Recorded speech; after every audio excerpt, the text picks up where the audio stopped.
All right, so here's that story about Roger Ailes. Apparently, Gabriel Sherman has a new biography, unauthorized, about Roger Ailes, the titular head of Fox News.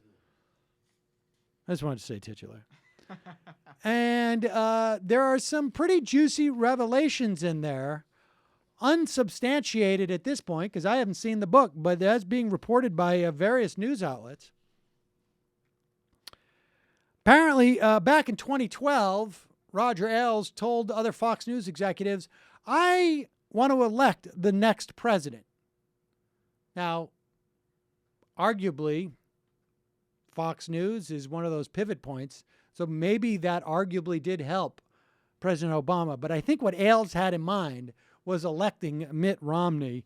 That didn't work out so much.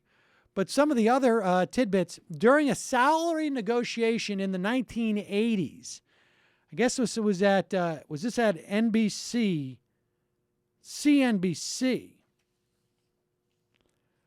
back in about 20 or maybe 20 years ago or so. Supposedly,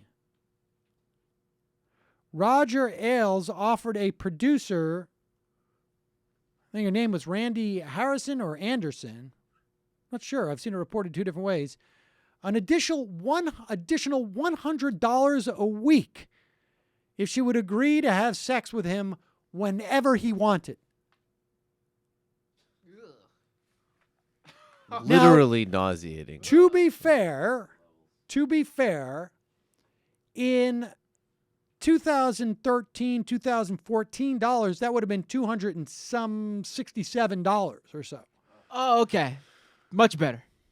So this guy is not just like a misogynist, sexist, abusive pig, but it's also pathetic and cheap.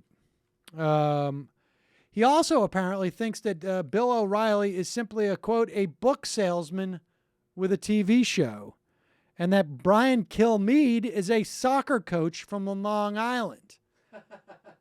I could get behind that. Now, I will say this about Brian Kilmeade. That seems to me on the spectrum of things you could say about Brian Kilmeade, that's probably a significant positive. I was You going could to have say. said a moron Who could barely coach soccer from Long Island. Yeah. And I don't Bill know. O'Reilly, a book salesman with a TV show, yeah. And someone from Queens, usually Long Island is the term for moron. Yeah. Queens is Long Island, dude. Don't try to get all high and mighty about that. And then finally, apparently, during a 1990s power struggle with NBC executive David Zaslav, Ailes was accused of making an anti-Semitic remark involving an obscenity in words like little and Jew. NBC's chairman and counsel believes he probably said it.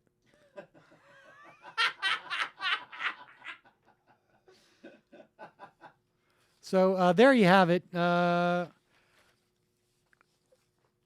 Lest he only be judged by his horrific work, Roger Ailes seems to be a pretty disgusting human being.